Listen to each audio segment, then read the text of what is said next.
오늘은 마태복음 16장 24절부터 28절까지의 말씀을 함께 나눠보겠습니다. 마태복음 16장 24절부터 28절까지의 말씀입니다. 제가 봉독해 드리겠습니다. 이에 예수께서 제자들에게 이르시되 누구든지 나를 따라오려거든 자기를 부인하고 자기 십자가를 지고 나를 따를 것이니라. 누구든지 제 목숨을 구원하고자 하면 잃을 것이요 누구든지 나를 위하여 제 목숨을 잃으면 찾으리라. 사람이 만일 온 천하를 얻고도 제 목숨을 잃으면 무엇이 유익하리요?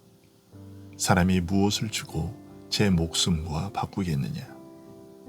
인자가 아버지의 영광으로 그 천사들과 함께 오리니 그때에 각 사람이 행한 대로 갚으리라. 진실로 너희에게 이르노니 여기 서 있는 사람 중에 죽기 전에 인자가 그 왕권을 가지고 오는 것을 볼 자들도 있느니라. 아멘.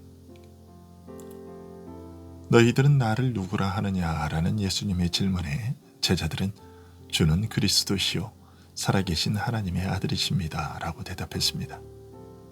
이 신앙 고백을 들으신 예수님께서는 제자들에게 그 신앙 고백이 의미하는 바가 무엇인지를 조금 더 자세히 가르쳐 주셨는데 그것은 바로 주님이 고난 받으실 것과 십자가에서 죽으실 것과 3일 만에 다시 살아나실 것이라는 내용이었습니다. 그런데 이런 설명을 들은 베드로는 예수님이 십자가를 지시는 것을 절대로 허용할 수 없다고 가로막았습니다. 이에 예수님께서는 베드로에게 사탄아 내 뒤로 물러가라고 무서운 책망을 하셨고 네가 나를 넘어지게 하는 자로다 라고 말씀하심으로써 베드로의 행동이 주님에게 시험이 되는 이름을 지적하셨습니다. 주님의 그 말씀은 십자가가 거치는 돌이 되어 주를 따르는 자로 하여금 믿음의 귀한 은혜에서 떠나게 할 뿐 아니라 오히려 그 자신이 사탄의 도구가 되어 다른 사람을 걸려 넘어지게 할 수도 있는 시험거리가 될 수 있음을 알려주는 말씀입니다. 다른 한편 예수님을 하나님의 아들 메시아로 믿는 신앙 고백을 들으시고 십자가와 부활에 대해 명백하게 가르치시기 시작하셨다는 것은 십자가와 부활이 그 믿음의 본질이라는 것을 간접적으로 말해주고 있습니다. 주님은 이처럼 우리 믿음의 핵심 내용이면서도 동시에 모든 사람에게 걸림돌이 될 수밖에 없는 십자가에 대해 그 본질과 근본 원리에 대해 더 깊이 알릴 필요를 느끼시고 가르치셨고 오늘 말씀은 바로 그 내용을 우리에게 전해주고 있습니다. 어떤 면에서 십자가는 결국 하나님의 뜻과 길을 따르느냐 아니면 사람의 생각과 뜻과 길을 따르느냐의 선택이기에 예수님께서 오늘 말씀에서 십자가에 대해 가르치신 내용은 하나님의 생각을 따르는 것이 무엇이며 사람의 생각을 따르는 것이 어떤 것인지 가장 깊이 드러내고 있는 말씀이라고 할 수 있습니다. 주님께서는 아무든지 나를 따라오려거든 자기를 부인하고 자기 십자가를 지고 나를 따를 것이니라고 하셨습니다. 주님을 믿고 따르는 자에게 요구되는 것이 무엇인지를 가르쳐 주신 것인데요. 주님이 인도하시는 길을 걷고자 하는 것이 무엇인지, 즉 믿음이 무엇인지 설명하신 것입니다. 믿음의 본질은 한마디로 자기를 부인하는 것이라고 하셨습니다.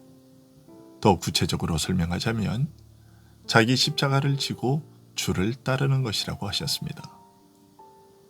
우선 여기에서 우리의 주목을 끄는 것은 자기 십자가라는 표현입니다. 우리는 십자가라고 하면 의례 예수님께서 달려 죽으신 십자가를 떠올리지만 오늘 말씀은 우리 신자 각 사람이 져야 할 십자가에 대하여 말씀하고 있습니다.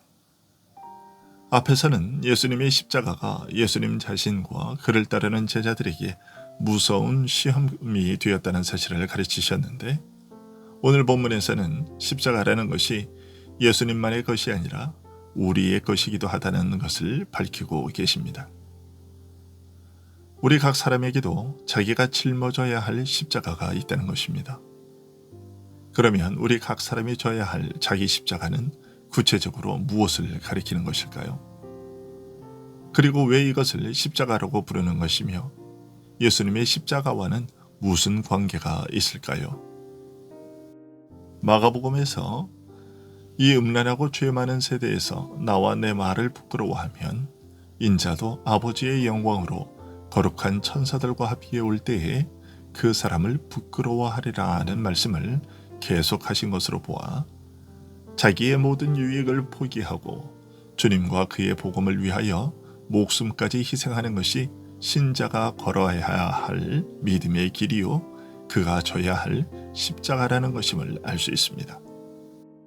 한마디로 목숨을 잃는 것이 목숨을 얻는 것이요 자기를 잃는 것이 오히려 자기를 얻게 되는 원리라는 것을 알려주신 것입니다. 주님께서 나를 대신하여 죽으셨으므로 나는 주 안에서 주님과 함께 죽었으며 주님이 나를 위하여 죽음에서 다시 사셨으므로 나 역시 주 안에서 주님과 함께 살아 새 생명을 누리게 되는 역설입니다. 믿는 자가 죽는 죽음은 우리 죄를 지시고 죽으신 주님과 함께 죄에 대하여 죽는 것이요 부패하여 죽을 우리 옛사람이 죽는 것이며 주님과 함께 다시 사는 것은 그리스도 안에서 새롭게 지음받은 새 사람으로 살게 되는 것입니다. 죄되고 악하고 썩을 것이 죽는 반면에 영원히 폐하여지지 않을 생명과 영광으로 살게 되는 것입니다. 믿음으로 그리스도와 연합한 자에게 있어서는 이처럼 그리스도의 십자가와 나의 십자가가 분리되지 않고 하나로 연결되어 있습니다. 그래서 우리가 주님과 함께 십자가에 못 박혀 죽어 장사되었고 주님과 함께 죽음에서 다시 살아 새 생명 가운데 행하게 되었다고 말하는 것입니다. 이런 말씀에 이어 사람이 온 천하를 얻고도 제 목숨을 잃으면 무엇이 유익하리요? 사람이 무엇을 주고 제 목숨을 바꾸겠느냐라고 말씀하셨습니다. 이것은 세상의 그 무엇보다 소중한 것이 자기 목숨인데 이것까지 포기하면서 주님을 따른다는 것이 얼마나 어려운가를 지적하신 것입니다. 사람이 자기 목숨에 대한 집착이 얼마나 강하냐. 그런데 나를 따르기 위해 그것까지 포기할 수 있겠느냐라는 의미인 것입니다. 자기를 부인하는 일이 얼마나 힘든 일인지를 그렇게 알려주셨습니다. 하지만 그렇게 어려운 자기 부인의 길을 걸으며 자기 십자가를 지고 주님을 따르는 자에게는 영광이 있을 것임도 알려주셨습니다. 인자가 아버지의 영광으로 그 천사들과 함께 오리니 그때에 각 사람이 행한 대로 갚으리라. 마가와 누가는 이 말씀 대신에 누구든지 이 음란하고 죄 많은 세대에서 나와 내 말을 부끄러워하면 인자도 아버지의 영광으로 거룩한 천사들과 함께 올 때에 그 사람을 부끄러워하리라고 기록하고 있습니다. 주를 믿고 따르되 자기를 부인하고 주님께서 걸으신 십자가의 길을 따라 걷느냐 걷지 않느냐에 대하여 책임을 지게 될 것이라는 말입니다. 자기를 부인하고 오직 주님께서 가신 길을 따라 걸으며 주님이 어디로 인도하시든지 따르는 대신 오히려 이것을 부끄러워하고 이런 믿음의 길을 부인하면 주님께서도 마지막 날 하나님 앞에서 그 사람을 부끄러워하여 부인하실 것이요. 만일 이 믿음의 길을 귀하게 여기고 기쁨으로 따르면 그 행한 대로 갚으실 것이라고 하셨습니다. 그러나 이것은 내가 나를 부인하고 주님을 따른 일에 대한 대가나 보상이 아니라 자기 부인의 길과 원례를 따라 그리스도 안에서 은혜로 값없이 얻게 되는 영광과 생명일 뿐입니다. 그리고 주님은 이어 말씀하시기를 진실로 너희에게 이르노니 여기 서 있는 사람 중에 죽기 전에 인자가 그 왕권을 가지고 오는 것을 볼 자도 있느니라고 하셨습니다. 주님께서 크신 권능으로 임하여 믿는 자로 하여금 차비하게 하실 그 영광은 마지막 날에만 나타나는 것이 아니라고 하셨습니다. 주님께서 왕권을 가지고 오시는 것을 지금 여기 섰는 자들 중에서도 볼 자가 있을 것이라고 하셨습니다.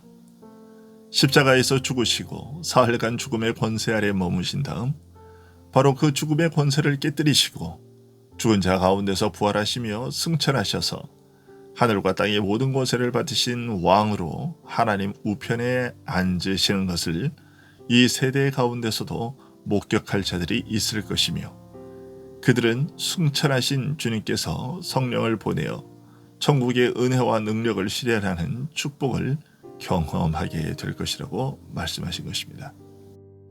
그래서 마지막 날에 있을 그 영광이 참되며 그에 대한 소망이 확실하다는 것을 보증하는 증거가 되게 하실 것이라고 하신 것입니다.